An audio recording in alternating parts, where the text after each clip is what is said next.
Hello and welcome back to my channel. मेरा नाम सुप्रिया है और आज हम आरबीआई ग्रेड बी की प्रिपरेशन की स्टडीज़ को आगे कंटिन्यू करेंगे। प्रीवियस क्लासेस में हमने इकोनॉमी के बारे में पढ़ा, उसके सेक्टर्स के बारे में पढ़ा, नेशनल इनकम के बारे में पढ़ा, उसके कैलकुलेशन के बारे में पढ़ा और आज की सीरीज़ में हम कंटिन्यू करेंगे कि पोवर्टी अलिविएशन के बारे में हम पढ़ेंगे एंड एम्प्लॉयमेंट जनरेशन।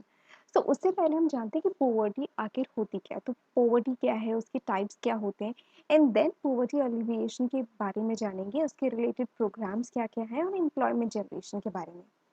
तो सबसे पहले बात करते हैं कि पोवर्टी आखिर होती क्या है। पोवर्टी यानी कि गरीबी।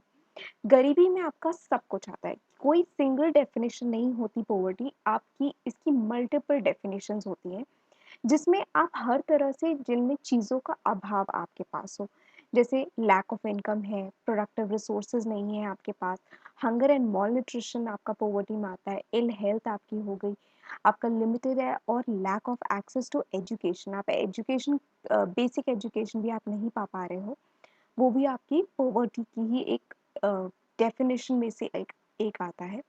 आपकी increase morbidity and mortality from illness, homelessness and inadequate housing, unsafe environment, social discrimination and exclusion, characterized by lack of participation in decision making in civil, social and cultural rights। यानी कि हर तरह से एक overall 360 degree parameter के तौर पे जहाँ पर लोगों के पास उनकी बेसिक नीड्स को भी पूरी करने की कोई क्षमता ना हो, ना ही उनके पास पैसा है, कपड़े हैं, मकान है, ना ही खाने के लिए प्रॉपर खाना है, हर चीज़ में उनके पास अभाव है चीज़ों का, लैक है चीज़ों की। उनके सोसाइटी में होने से किसी भी तरह के डिसीजन मेकिंग पे किसी तरह के सिविल राइट्स के ऊपर कोई इम्पैक्ट बहुत ज़्यादा नहीं पड़ता है।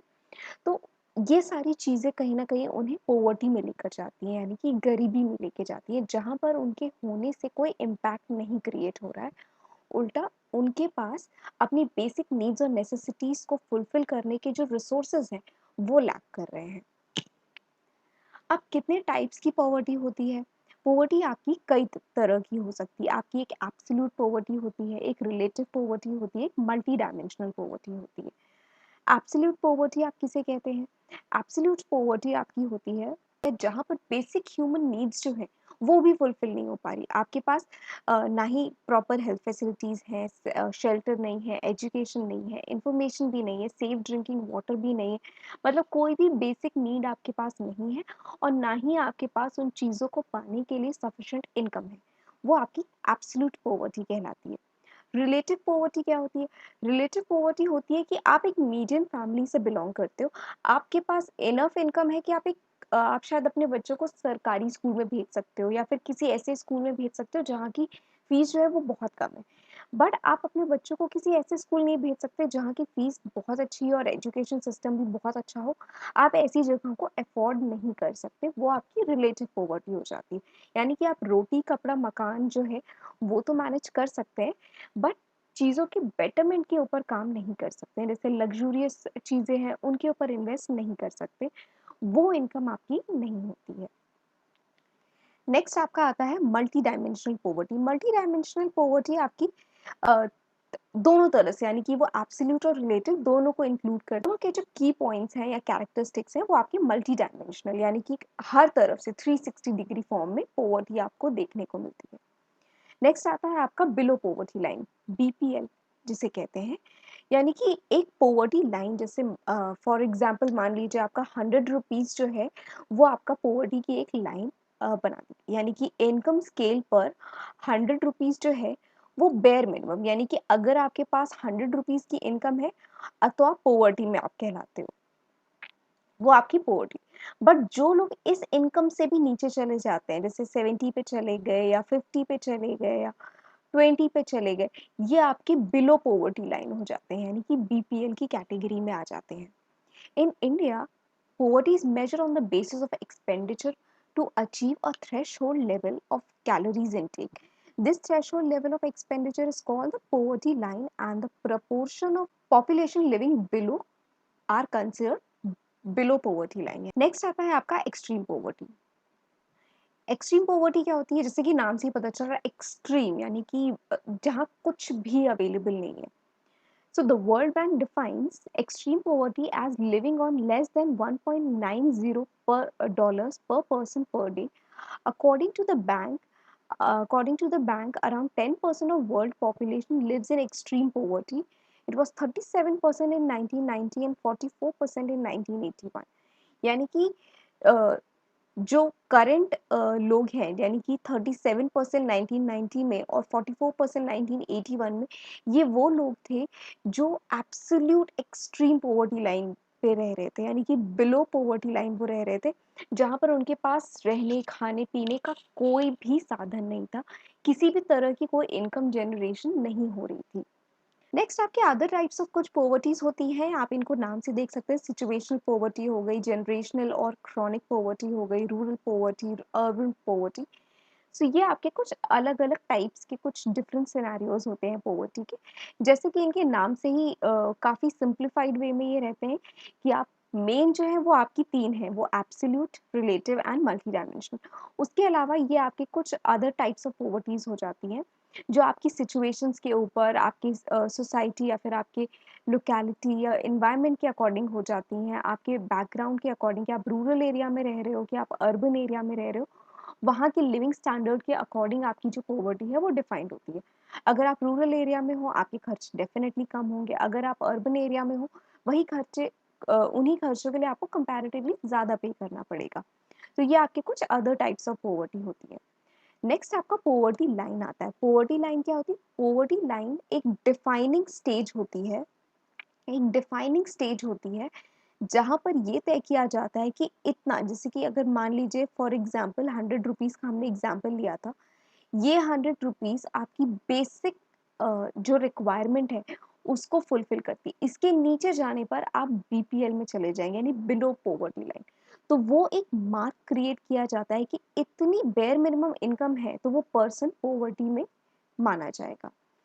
सो अकॉर्डिंग टू वर्ल्ड बैंक, 1990 में ये जो लिमिट थी वो $1 पे थी, 2008 में 1.25 हो गई और 2015 ऑनवर्ड से ये $1.90 पर पर्सन मानी जाती है। नेक्स्ट हमारा पॉवर्टी अलिविएशन आता है। पॉवर्टी अलिविएशन यानी कि गरीबी को सुधारना, यानी कि गरीबी में से बाहर कैसे निकला जा सकता है, उससे रिलेटेड क्या मेजर्स होते हैं, क्या वो चीज़ें होती हैं जिनकी मदद से आप पॉवर्टी को रिड्यूस कर सकते हो। So a share of population living in poverty has halved between 1994 and 2012, falling from 45% to 22%. During this period, an astonishing 133 million people were outlifted of poverty. Moreover, the pace of poverty reduction accelerated over time and was three times faster between 2005 to 2012, the years for which the latest set of the government data are available. जैसा कि आप देख सकते हैं कि 1994 से 2012 के बीच में जो पॉवर्टी थी वो ऑलमोस्ट हाफ हो गई थी, यानी कि 45% से वो 22% तक पहुंच गई थी। और वहीं 2005 से 2012 के बीच में पॉवर्टी रिडक्शन एक्सेलरेट हो गया था 3 टाइम्स फास्टर। सो ये सारी चीज़ें जो हैं वो शो करती हैं कि पॉवर्टी को रिड्यूस करने के लिए भी गवर्नमेंट को बहुत सारे एक्शंस एंड स्टेप्स लेने पड़ते हैं ताकि हम पॉवर्टी को रिड्यूस कर सकें, ताकि जो बेयर मिनिमम बेसिक सब्सिस्टेंस होता है वो लोग उसे अर्न कर सकें। और हम किस तरह से पॉवर्टी अलिविएशन को कर सकते हैं, इसके 3 मेजर स्टेप्स होते हैं। पहला है रैपिड इकोनॉमिक ग्रोथ। अगर आपकी कंट्री की इकोनॉमिक ग्रोथ बढ़ रही है तो इनकम बढ़ेगी, इनकम बढ़ेगी तो पर कैपिटा इनकम जो होगी लोगों की वो भी इंक्रीज करेगी। और अगर लोगों की इनकम इंक्रीज हो रही है तो वो पॉवर्टी रिडक्शन में हेल्प करेगी। नेक्स्ट आपका आता है employment generation government schemes. Employment generation programmes यानी कि गवर्नमेंट को कोशिश करती है कि वो ज़्यादा से ज़्यादा लोगों के लिए रोज़गार पैदा कर सके। ज़्यादा से ज़्यादा लोग काम करेंगे तो वो इनकम जनरेट करेंगे, इनकम जनरेट करेंगे तो वो अपने बेसिक सब्सिस्टेंस को अर्न कर सकते हैं। इसके लिए गवर्नमेंट ने कई तरह की स्कीम्स को लॉन्च किया है, जैसे प्रधानमंत्री रोजगार योजना हो गई आपकी, ये 1993 में लॉन्च की गई थी। It's a self employment opportunity for rural youth. ये रूरल लोग जो होते हैं उनके लिए ये एम्प्लॉयमेंट स्कीम काम करती है। नेक्स्ट आपका है स्वर्ण जयंती ग्राम स्वरोजगार योजना। ये 1999 में इंक्री ये 1999 में इंट्रोड्यूस की गई थी। और ये प्रोवाइड की जाती है बिलो पॉवर्टी लाइन की जो फैमिलीज़ हैं, उनको हेल्प प्रोवाइड की जाती है क्रेडिट और सब्सिडी के द्वारा, कि उन्हें बैंकिंग क्रेडिट दिया जाता है, साथ में उनको जो सामान मिलता है, वो भी सब्सिडीज़ के ऊपर दिया जाता है, ताकि हम उनको अपलिफ्ट कर सकें। मनरेगा, यानी कि आपने इसको काफ़ी पॉपुलरली आपने इसको सुना होगा। इसका फुल फॉर्म होता है Mahatma Gandhi national rural employment guarantee act. इसके तहत ये 2005 में लॉन्च किया गया था और ये आज भी सक्सेसफुली रन कर रहा है। इसका काम है लोगों को employment and social welfare programmes provide करना। ये इंडिया का सिर्फ इंडिया का ही नहीं, ये बल्कि वर्ल्ड का one of the largest social welfare programme है। नेक्स्ट आपका आता है government schemes which provides basic amenities, जैसे जो आपकी बेसिक एम्यूनिटीज हो गई, जैसे आपके फूड होता है, वो आपका एक बेसिक एम्यूनिटीज में है। अर्निंग अपॉर्चुनिटीज हो गई, तो ये आपके गवर्नमेंट के द्वारा स्कीम्स प्रोवाइड की जाती है, जैसे नेशनल फूड सिक्योरिटी एक्ट के थ्रू, दीनदयाल अंत्योदय योजना या नेशनल सोशल असिस्टेंस प्रोग्राम, जो आपको रहने के लिए एक जगह प्रोवाइड कर रहे हैं या फिर आपको खाने के लिए प्रोवाइड किया जा रहा है, बेसिक आपकी जो नीड्स हैं उनको फुलफिल किया जा रहा है, ये स्कीम्स गवर्नमेंट के द्वारा प्रोवाइड की जाती हैं। इसके अलावा आपका पीएम रूरल डेवलपमेंट फेलोशिप, यानी कि रूरल लोगों को कैसे डेवलप किया जाता है, उसमें हेल्प करते हैं। नेक्स्ट आपका आता है direct benefit transfer play an important role in making resources reach the needy, जैसे आपकी पीडीएस सिस्टम हो गया, यानी कि पब्लिक डिस्ट्रीब्यूशन सिस्टम। आपने देखा होगा लोग राशन से सामान लेकर के आते हैं, जिसमें आपको गेहूं, दाल, चावल जैसे आइटम्स बहुत ही लो रेट के ऊपर प्रोवाइड किए जाते हैं। और ये जितने भी रूरल पीपल हैं, उनके लिए एक बहुत ही ज़्यादा बेनिफिशियल स्कीम होती है, जहाँ पर उन्हें अच्छी क्वालिटी का सामान प्रोवाइड किया जाता है।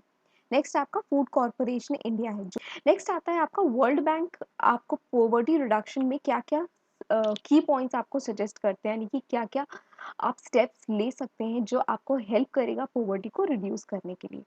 तो सबसे पहला आता है accelerating the rural poverty reduction, यानी कि रूरल लोग जो हैं, जो आपके में जो लोग रहते हैं, उनके एम्प्लॉयमेंट के ऊपर काम करना होगा, उन्हें अपलिफ्ट करना होगा। अगर रूरल से लोग अपलिफ्ट होंगे, तो ही कहीं न कहीं धीरे-धीरे हमारा जो एंटायर जनरेशन ऑफ पॉपुलेशन है, वो धीरे-धीरे ग्रो कर पाएगी। तो रूरल पॉवर्टी सबसे ज़्यादा फैली होती है, किसी भी कंट्री में सबसे ज़्यादा जो होती है, वो रूरल पॉपुलेशन ही पॉवर्टी में होती है। तो पॉवर्टी को रिड्यूस करने के लिए सबसे पहले हमें रूरल एरियाज़ को टारगेट करना होता है। नेक्स्ट आपका आता है क्रिएटिंग मोर बेटर जॉब्स, ज़्यादा से ज़्यादा बेटर जॉब्स क्रिएट करना, कि लोगों के पास अलग-अलग तरह के अगर एम्प्लॉयमेंट अपॉर्चुनिटी, जैसे स्किल डेवलपमेंट प्रोग्राम आया है, जिसमें आपको मल्टीपल टाइप की स्किल्स प्रोवाइड की जाती है, ताकि लोग बेटर जॉब्स को ढूँढ सकें। Focusing on women and scheduled tribes, so womens जो होती हैं, वो ज़्यादातर इन प्रॉब्लम्स को बहुत ज़्यादा फेस करती हैं। तो उन्हें उनके लिए इस तरह के प्रोग्राम्स को लेकर आना, ताकि वो सेल्फ सफिशिएंट बन सके और अपने आप को पॉवर्टी से बाहर निकाल सके, ऐसे हमें स्कीम्स को लेकर आना होता है। नेक्स्ट होता है आपका creating more good locations where people live largely shapes their prospect in life. Locations बहुत मैटर करती है, कि आप हर तरह की जॉब्स को हर जगह नहीं क्रिएट कर सकते। कई बार लोकेलिटी, एरिया, वहाँ का एनवायरनमेंट बहुत तरह की जॉब्स को अफेक्ट करता है। तो better area, better good locations आपको एक बेटर प्रोस्पेक्ट ऑफ लाइफ देती है, better standard of living provide करती हैं। नेक्स्ट आपका आता है improving human development outcomes for the poor. Human development outcome, यानी कि आपका better education, better health care, ये फैसिलिटीज़ जब ज़्यादा प्रोवाइड की जाती है, अगर रूरल में लोग ज़्यादा बेटर एजुकेटेड हैं, तो वो अपने लिए खुद एम्प्लॉयमेंट को जनरेट कर सकते हैं, अपने लिए खुद सोर्सेज को क्रिएट कर पाएंगे। तो ये बहुत नेसेसरी होता है कि उनकी जो हेल्थ है, वो भी प्रायोरिटाइज हो, ताकि उनके लिए बेटर हेल्थ फैसिलिटीज़ को लेकर आया जाए, और उनके एजुकेशन के ऊपर काम किया जाता है, क्योंकि education is the only thing जो आपको पॉवर्टी से निकलने में हेल्प कर सकती है, आपको बेटर स्टैंडर्ड ऑफ लिविंग की तरफ लेके जा सकती है, आप डिपेंडेंसी आपकी दूसरों के ऊपर ख़त्म करती है। So education is very important, और जितना बेटर एजुकेशन प्रोवाइड किया जाएगा, वो उतना ही लोगों के अपलिफ्टमेंट के लिए काम करेगा। नेक्स्ट आपके मेजर्स आते हैं, कि कौन-कौन से मेजर्स हैं जिनकी मदद से आप पॉवर्टी को फाइट कर सकते हैं, या फिर क्या मेजर्स हैं जिनसे आप उन्हें कैलकुलेट करते हो। पहला आता है आपका human development index. Human development index आपका बेसिकली 3 चीज़ों के ऊपर डिपेंड करता है। पहला आपका होता है लाइफ एक्सपेक्टेंसी यानी कि कितना ज़्यादा लोग जी रहे हैं। नेक्स्ट होता है आपका एजुकेशन यानी कि कितनी नॉलेज है लोगों के पास। एंड लास्टली आपका होता है इनकम कि लोगों के पास पैसा कितना है। ये तीनों फैक्टर्स कंबाइन करते हैं और कंट्रीज को एक स्कोर प्रोवाइड किया जाता है, और जिस कंट्री का स्कोर जितना ज़्यादा होता है ये माना जाता है इन तीनों सेक्टर्स में वो कंट्री ज़्यादा बेटर परफॉर्म कर रही है। नेक्स्ट आपका आता है gender development index. Gender development जैसे कि नाम से ही पता चल रहा है कि मेन एंड वुमेन की बात की जा रही है। तो यहाँ पर मेन एंड वुमेन की जो हेल्थ है, एजुकेशन है, उनकी इनकम है, इसमें कितनी इक्वालिटी है उसके ऊपर डिस्कशन किया जाता है। और जितना ज़्यादा ये इंडेक्स जो क्लोजर टू 1 होता है वो कंट्री उतनी ही ज़्यादा जेंडर इक्वालिटी की तरफ होती है। नेक्स्ट आता है आपका जेंडर इनइक्वालिटी यानी कि अगर आपका जो जेंडर डेवलपमेंट का रेशियो है वो 1 से कम है तो यानी कि जेंडर इनइक्वालिटी ज़्यादा है। अगर वो नियरर टू 1 है तो जेंडर इक्वालिटी कंपैरेटिवली बेटर है।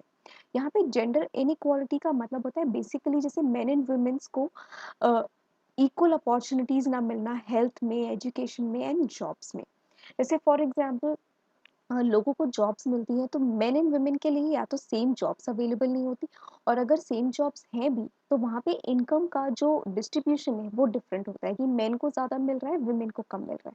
So there is lack of proper job opportunity. So यहाँ पे जेंडर इनइक्वालिटी हो जाती है मेन एंड वुमेन के केस में। नेक्स्ट आपका आता है multidimensional poverty index. Multidimensional poverty index हो गया यानी कि इनकम के अलावा भी जो अदर एस्पेक्ट्स ऑफ लिविंग है उनमें भी हम पॉवर्टी को मेजर करते हैं। जैसे कि आपका एक्सेस टू क्लीन वाटर अगर आपके पास है कि नहीं है, प्रॉपर एजुकेशन के लिए एक्सेस है कि नहीं, आपके हेल्थ केयर के लिए। तो ये अलग अलग एस्पेक्ट्स है लिविंग के जिनमें अगर लोग सक्षम नहीं है तो वो भी पॉवर्टी में ही कंसिडर किए जाते हैं। नेक्स्ट आपका आता है एम्प्लॉयमेंट जनरेशन। अब एम्प्लॉयमेंट जनरेशन यानी कि रोजगार को पैदा करना। रोजगार कैसे आता है? डेमोग्राफिक एडवांटेजेस मिलते हैं कि आप जिस जगह रह रहे हैं उस लोकेलिटी में किस तरह की जॉब्स अवेलेबल है। यूथ पॉपुलेशन यानी कि इंडिया में देखा जाए तो सबसे ज़्यादा यूथफुल पॉपुलेशन है, जो वर्किंग पॉपुलेशन है वो सबसे ज़्यादा इंडिया की है। तो यहाँ पर जो लोगों की काम करने की क्षमता है वो भी ज़्यादा है। तो अगर हम एम्प्लॉयमेंट क्रिएट करते हैं तो हमें बहुत बेनिफिट मिलेगा कि हमारे पास लोग ऑलरेडी हैं काम करने के लिए, हमें सिर्फ एम्प्लॉयमेंट जनरेट करना है। नेक्स्ट है ग्रोइंग लेबर फोर्स। अब पॉपुलेशन बढ़ रही है तो डेफिनेटली जो आपकी वर्क फोर्स है वो भी आपकी बढ़ रही है। अनऑर्गेनाइज सेक्टर यानी कि unorganise sector one of the largest sector है जिसमें इनकम को हम कैलकुलेट नहीं कर पाते, बिकॉज यहाँ पे अलग अलग सोर्सेस से इनकम आती है। छोटी इनकम है, बड़ी इनकम है, उसका कोई प्रॉपर रिकॉर्ड नहीं होता है। तो यहाँ पर अनऑर्गेनाइज सेक्टर में भी लोगों को एम्प्लॉयमेंट की सिक्योरिटी नहीं है। आज काम कर रहे हैं कल नहीं होगा, या फिर एग्रीकल्चर है, एक फसल के टाइम पे फार्मिंग पे उन्होंने काम किया, उसके बाद फसल हो गई, उसके बाद वो अनएम्प्लॉयड हो गए। तो ये एक अनऑर्गेनाइज सेक्टर में एम्प्लॉयमेंट काफ़ी डिफिकल्ट हो जाती है। नेक्स्ट आपका आता है हाई अनएम्प्लॉयमेंट। अब पॉपुलेशन ज़्यादा है, तो पॉपुलेशन ज़्यादा है तो कहीं ना कहीं अनएम्प्लॉयमेंट भी ज़्यादा हो जाती है क्योंकि एम्प्लॉयमेंट उतनी नहीं प्रोवाइड की जा पाई। कॉम्प्लेक्स चैलेंजेस आपके हो गए जैसे अभी कोविड के टाइम पे किस तरह से कंपनीज ने छटनी करी थी, एम्प्लॉयमेंट जो थी वो रिड्यूस हो जा रही थी। जो इस तरह की एक्टिविटीज़ होती है जैसे कोविड हो गया या किसी तरह का अर्थक्वेक हो गया, जो नेचुरल कैलामिटीज़ होती हैं वहाँ पे एक अलग तरह के चैलेंजेस होते हैं। अब कोविड के टाइम पे क्या हुआ, एम्प्लॉयमेंट जनरेशन काफ़ी लो हो गई थी, एंड जो आपके एग्जिस्टिंग वर्कफोर्स थी वहाँ पर भी बहुत छटनी की जा रही थी, लोगों की इनकम रिड्यूस हो रही थी। तो इस तरह के फैक्टर्स भी कंसिडर किए जाते हैं। नेक्स्ट आपका आता है major sources of official data on employment in India इनकी। यानी कि जो ये एम्प्लॉयमेंट का डेटा है, यानी कि कितने लोग हैं जो एम्प्लॉयड हैं, अनएम्प्लॉयड हैं, पोवर्टी में है, ये डेटा जो ऑर्गेनाइजेशंस कलेक्ट करती हैं उनके बारे में बात की जा रही है। सबसे पहले आता है नेशनल सैंपल सर्वे ऑर्गेनाइजेशन। आपका नेशनल सैंपल सर्वे ऑर्गेनाइजेशन वो ऑर्गेनाइजेशन है जो कि डेटा कलेक्ट करती है लोगों का अलग अलग फील्ड में, जैसे कि लोग कितना पैसा कमा रहे हैं, किस जॉब में है, किस तरह का खाना खाते हैं, जैसे अदर फैक्ट्स के बारे में डेटा कलेक्ट किया जाता है। और इस डेटा की मदद से गवर्नमेंट प्लान्स को डिसाइड करती है कि हमें एजुकेशन में, हेल्थ में या जॉब्स में किस तरह के प्लान्स को या स्कीम्स को इंक्लूड करना होगा, किस तरह का एम्प्लॉयमेंट जनरेशन को हम क्रिएट कर सकते हैं। सो ये गवर्नमेंट को एक्शंस लेने में या डिसीजंस बनाने में हेल्प करती है। नेक्स्ट आपका आता है census of India. Census of India आपका होता है जनगणना, यानी कि आप एक कंट्री में टोटल कितने पॉपुलेशन है, कितने बच्चे हैं, कितने बड़े हैं, कितने मेल हैं, फीमेल हैं, ये सारी जो इन्फॉर्मेशन है वो सेंसस ऑफ इंडिया के थ्रू कलेक्ट की जाती है। ये हर 10 साल में एक बार होता है। एवरी 10 इयर्स सेंसस को कंडक्ट किया जाता है और ये लोगों की टोटल पॉपुलेशन कौन सी एज ग्रुप में है, कौन सी लैंग्वेज वो बोलते हैं, इसके बारे में इन्फॉर्म किया जाता है। और गवर्नमेंट उस डेटा के आधार पर पॉपुलेशन से रिलेटेड जो डिसीजंस है वो लेती है कि कितने स्कूल्स की हमें और ज़रूरत है, कितने हॉस्पिटल्स और बनवाने होंगे या फिर अदर सर्विसेज हमें कितनी क्रिएट करनी होगी ताकि हम पॉपुलेशन को केटर कर सकें। नेक्स्ट आपका आता है directorate general of employment and training data of registration with employment exchange. ये वो ऑर्गेनाइजेशन आपकी होती है जहाँ पर जो अनएम्प्लॉयड सेक्टर है, जो आपका यूथ है, वो यहाँ पर इस ऑर्गेनाइजेशन में जाके रजिस्टर करते हैं ताकि अगर कोई भी जॉब्स या वैकेंसीज अवेलेबल हो तो उन्हें वहाँ पे जॉब दी जा सके। और ये ऑर्गेनाइजेशन ये भी बताती है कि कितने अनएम्प्लॉयड लोग रजिस्टर्ड हैं, तो उसकी मदद से गवर्नमेंट उतनी ही जॉब्स को क्रिएट कर सकती है। नेक्स्ट आपका आता है government initiatives for employment generation. अब गवर्नमेंट ने क्या क्या इनिशिएटिव्स लिए हैं एम्प्लॉयमेंट को जनरेट करने के लिए। सबसे पहले आपका आता है prime minister's employment generation programme, PMEGP, run by ministry of micro small and medium enterprises. Next आपका आता है Mahatma Gandhi national rural employment guarantee scheme, जो आपका मनरेगा के नाम से जाना जाता है। नेक्स्ट आपका पंडित दीनदयाल उपाध्याय ग्रामीण कौशल योजना। ये स्कीम आपकी मिनिस्ट्री ऑफ रूरल डेवलपमेंट के द्वारा लागू की जाती है। नेक्स्ट आपका दीनदयाल अंत्योदय योजना है, जो कि नेशनल रूरल लाइवलीहुड मिशन के ऊपर काम करती है। ये ministry of housing and urban affairs इसको रन करती है। नेक्स्ट आपका प्रधानमंत्री मुद्रा योजना है।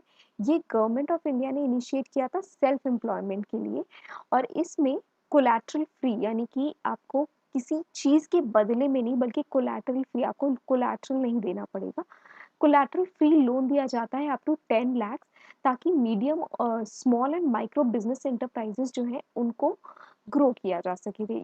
नेक्स्ट आपका आता है प्रधानमंत्री रोजगार प्रोत्साहन योजना, यानी कि ये इनिशिएट किया है ministry of labour and employment ने 2016-17 में। इसका काम है एम्प्लॉयमेंट को जनरेट करना। ये government pays the entire employment employer's contribution, that is 12% or the admissible towards the EPS and EPF of all sectors. सो आपने अक्सर देखा होगा कि आपके जो पे स्लिप्स होते हैं उनमें एक एम्प्लॉयर्स का कंट्रीब्यूशन कटता है, जिसमें आप भी उतना ही पे करते हो कंट्रीब्यूशन और आपका एम्प्लॉयर भी पे करता है। बट प्रधानमंत्री रोजगार प्रोत्साहन योजना में वो पूरा का पूरा एम्प्लॉयर कंट्रीब्यूशन गवर्नमेंट पे करती है। नेक्स्ट आपका स्किल इंडिया मिशन है। स्किल इंडिया में जैसे मिनिस्ट्री ऑफ स्किल डेवलपमेंट के द्वारा लॉन्च किया गया है, जहाँ पर स्किल्स को डेवलप किया जाता है ताकि लोग उन स्किल्स के अकॉर्डिंग एम्प्लॉयमेंट को पा सके, जिसे प्रधानमंत्री कौशल विकास योजना के नाम से भी जाना जाता है। ये 2016 से 2020 में इसका ऑब्जेक्टिव है कि ये 1 करोड़ से ज़्यादा लोगों को स्किल्ड बना सके। नेक्स्ट आता है आपका इश्यूज क्या है जो एम्प्लॉयमेंट जनरेशन को अफेक्ट करते हैं। सबसे पहला आपका आता है पॉपुलेशन ग्रोथ। अब जितनी ज़्यादा पॉपुलेशन बढ़ रही है उस हिसाब से एम्प्लॉयमेंट क्रिएट कर पाना थोड़ा सा मुश्किल हो जाता है, तो बढ़ती हुई पॉपुलेशन भी आपका एम्प्लॉयमेंट जनरेशन को हैम्पर करती है। नेक्स्ट है मॉडर्नाइजेशन रिड्यूसिंग मैनुअल लेबर। अब जैसे जैसे टेक्नोलॉजी बढ़ती जा रही है वैसे वैसे लोगों की मैनुअली काम करने की जो ज़रूरत है वो कम होती जा रही है, तो ये भी एम्प्लॉयमेंट पे इम्पैक्ट डालता है। Lack of adequate fund allocation for employment generation. अब अगर कंपनीज के पास या सरकार के पास एम्प्लॉयमेंट को जनरेट करने के लिए सफिशिएंट फंड्स ही नहीं, कि आप लोगों को हायर करोगे तो आप उन्हें वेजेस दोगे ना, अगर वेजेस देने के लिए अगर आपके पास पैसे ही नहीं है तो फिर आप कैसे एम्प्लॉयमेंट जनरेट करोगे। तो लैक ऑफ फंड्स भी एक बड़ा इशू हो जाता है एम्प्लॉयमेंट जनरेशन में। नेक्स्ट है लैक ऑफ स्किल्ड लेबर। अब पॉपुलेशन तो बहुत है, काम सब करना चाहते हैं, बट अगर किसी के पास कोई स्किल ही ना हो तो हम उन्हें एम्प्लॉयमेंट किस बेसिस पे प्रोवाइड करेंगे। उनके पास कोई बेसिक स्किल अगर है तो हमें एम्प्लॉयमेंट देना आसान हो जाता है, बट अनस्किल्ड लेबर को एम्प्लॉयमेंट देना कंपैरेटिवली डिफिकल्ट होता है। नेक्स्ट है highly educated but with no skill population. अब आज के टाइम में आपने देखा होगा कि इंडिया में स्पेशली लोगों के पास डिग्रीज और डिप्लोमास बहुत सारे होते हैं, बट एक्चुअल वर्किंग स्किल जो है वो नहीं होती। कॉलेजेस में भी बच्चों को थ्योरेटिकल नॉलेज तो सिखाई जाती है बट प्रैक्टिकल एस्पेक्ट बहुत कम सिखाया जाता है, जिसकी वजह से बच्चों में स्किल डेवलपमेंट बहुत कम होता है। तो बुकिश नॉलेज तो बहुत है, हाईली एडवांस्ड है, बट प्रैक्टिकल स्किल जो है, जो किसी काम को करने की एक्चुअल प्रैक्टिकल नॉलेज है, वो लैक करती है। तो ये भी एम्प्लॉयमेंट के ऊपर काफ़ी हैम्पर करता है, क्योंकि एम्प्लॉयर्स चाहते हैं कि उन्हें रेडी टू वर्क एम्प्लॉयज़ मिले, ताकि वो बस आएँ और उस काम को करें, ना कि उनकी ट्रेनिंग के ऊपर ज़्यादा खर्च किया जाए या फिर उस टाइम को स्पेंड किया जाए। तो अगर उन्हें स्किल्ड लोग मिलते हैं, तो वो उन्हें जल्दी हायर कर लेते हैं than compare to the unskilled people, जिसकी वजह से जो अनएम्प्लॉयमेंट का गैप है, वो बढ़ जाता है। सो आई होप आपको ये वीडियो समझ में आया होगा। अगर आपको कहीं भी कोई डाउट हो, कन्फ्यूजन हो, तो आप मुझे कमेंट सेक्शन में पूछ सकते हैं। एंड अगर आपको ये वीडियो अच्छा लगा हो तो इसको लाइक कीजिए, अपने फ्रेंड्स के साथ इसको शेयर कीजिए and also subscribe to my channel. Thank you so much for watching.